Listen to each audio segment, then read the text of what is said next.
A developing story with the air pollution in Sydney reaching 15 times the hazardous level last hour. Air quality at Rouse Hill rose to nearly 3,000. Air quality is considered hazardous when it reaches a marker of 200.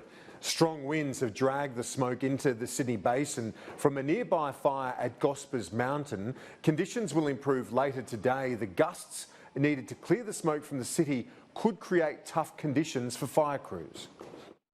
If you've got some respiratory challenges, then you do need to be concerned. And it's reflective of what our poor old people have been dealing with up the north coast now for many weeks, this smoke inundation as a result of these fires. But the northerly breezes that came in yesterday afternoon and into last night, they've really drifted that smoke down. That's what's settled in the Sydney Basin.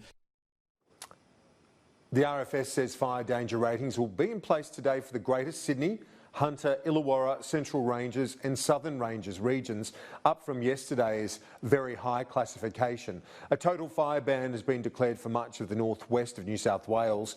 Authorities warning residents to remain alert.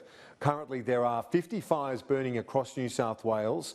2 remain at an advice level. Fires burning at Ebor and Gospers Mountain have been upgraded to watch and act. But we're expecting to see across a lot of the fire grounds this real convergence, this real mixture of winds, wind strengths and wind directions, anything from the north, northeast, around to the west and southwest, and then of course these strong southerlies, southeasterlies right throughout this afternoon and this evening. So a really problematic day for firefighters and all those communities still dealing with the fires. A total fire ban is also in place in South Australia ahead of catastrophic fire danger tomorrow. Emily Burley joins us from the Country Fire Service headquarters. Emily, this is statewide, this fire ban.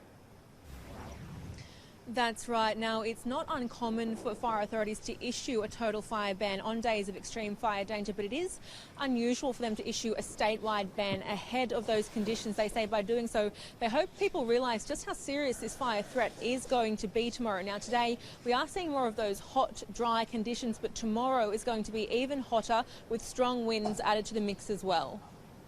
We see very windy conditions, 50 to 60 km/h. Winds certainly for the west and southern parts of the state and fairly windy through the rest, as well as temperatures possibly heading up into record levels for many locations across the state.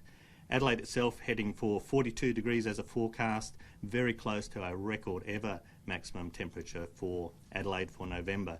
So extremely dangerous conditions developing during Wednesday, and people need to take a lot of care. Now, those conditions have prompted fire authorities to issue catastrophic fire danger across parts of the state tomorrow.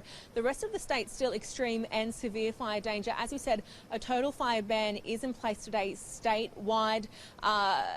People are being urged, of course, to be prepared now. The Country Fire Service Chief Officer Mark Jones saying not to leave things until tomorrow. I'd reiterate the message to have a plan. Go on the Country Fire Service website. You can get the advice you need there.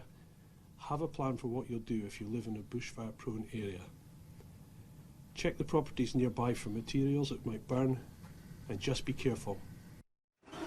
Across the state at the moment, there are a number of small grass fires burning. None of those too serious at the moment. Most of those are controlled, but of course that could change this afternoon and into tomorrow. Because that fire threat is right across the state, though, fire authorities say they can't be everywhere. So people, even in those areas of lower fire risk, are being warned to be on high alert. Kieran?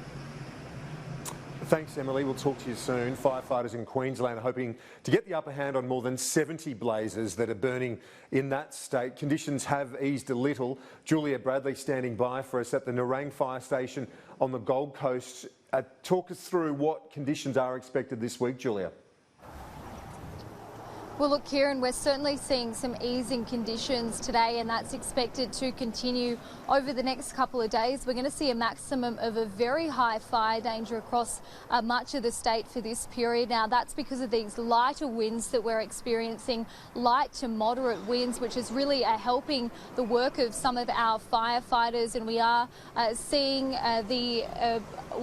a return of humidity towards the end of the week as well, because of a surface trough that's that's going to be hanging around in the air. But the issue is, of course, we still have these searing hot temperatures expected to continue, particularly for our inland areas. We know the Darling Downs and the Granite Belt are still big areas of concern for our firefighters, and we are seeing Toowoomba set to climb right up to 36 degrees today. So our firefighters will still be on alert for that. As you mentioned, 70 fires still burning across the state, dozens of which are still uncontained, and we've still got 4 watch and act warnings in place, including for that peachy blaze. It's really been causing a lot of trouble. Yesterday we saw that bumped up to an emergency level warning, and we saw that blaze threatening a number of homes and properties, and residents there were forced to flee their homes. But the real issue now, Kieran, is that as this bushfire crisis across the state really becomes so prolonged, and we are going to see it continue into next year, the real issue is that we aren't likely to see any rain. No rain is on the forecast at this stage. Julia, thank you for the update. The US